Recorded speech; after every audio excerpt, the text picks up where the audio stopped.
Hey, Leo Drager here. I want to cover an ICMP tunneling lab. It's relatively easy to do. Most of these ICMP tunneling tools come in basically a client option and a server option. So I just happen to have my server over here running a Windows 2000 Advanced server.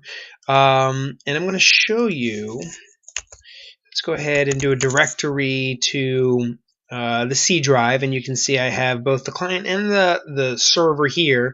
So it's Icmpsrv, and the client is Icmpsend. So what we're going to do is do Icmpsrv and hit enter, and it actually tells us the usage of this. So in this case, we need to do an Icmpsrv-install to install the service, or -remove to remove the service. So we'll let that be our guide. -install, okay? And it'll say the service exists, it's already running, and it's running. And that's basically what you would like to see. So that means the server is listening now. And if you wanted to poke around at netstat, just compare, you basically can look around here, but there's nothing too obvious that to see that like there's an ICMP service. And that's because this mostly looks for the upper layer applications as opposed to the lower level ports. Okay, so it's not too much of a tell that this is being used on the server. All right, so we'll clear the screen there. And just to make sure that my service is installed, I'm just going to run it again, and it'll just tell us, okay, already exists. Then I'm going to switch over to my client and open up the command prompt. Okay. And this actually have stored over here in the root of C, so directory ICMP star, and you can see ICMP sender for the client and server for the server. So let's do an ICMP send, and it's always a good idea to check your IP address of the server. So in this case, we can do an ipconfig just to see that we're running at 192.168.1.8, and we'll use that as our target, 192.168.1.8. And if you get a command prompt here directly, that's always a good sign. So, and it also tells you the usage on the client side as well, ICMP send and remote IP. Now, to make things just a little bit more interesting here, we're also going to start Wireshark.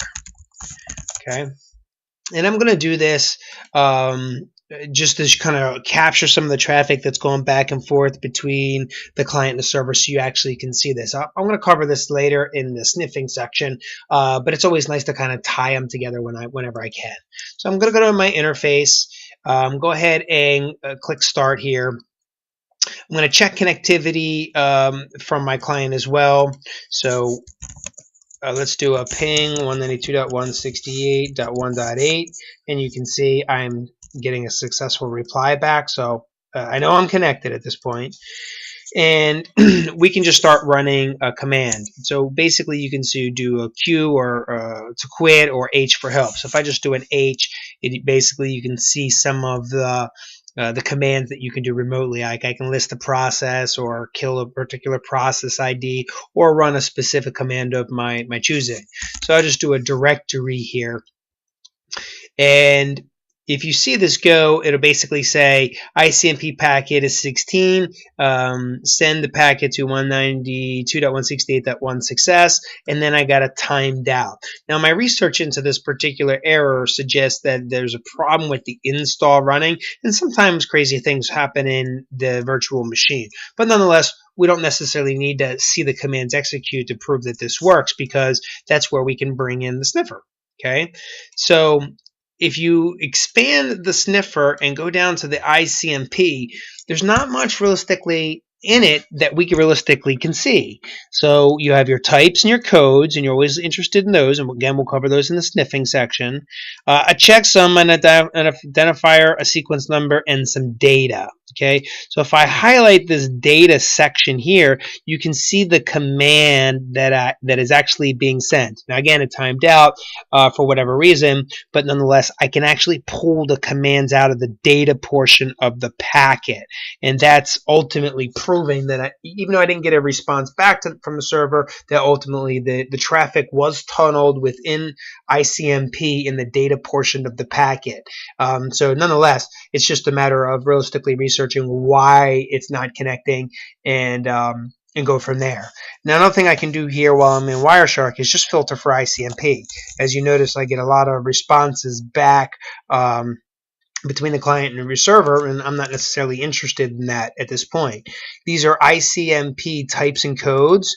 So I'm sending the echo request, which is a type 0, and I'm getting a reply, which is a type 0. But if I scroll through here, I can kind of read this information. Now, this is a normal ping request here. I can tell you that because it's actually just the alphabet, A, B, C, D, E, F, G, H, I, J, etc., and basically repeating itself.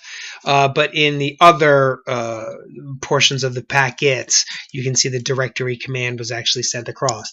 And the cool part is I can actually just keep sending commands, and I can see what commands get sent. I can do an ipconfig.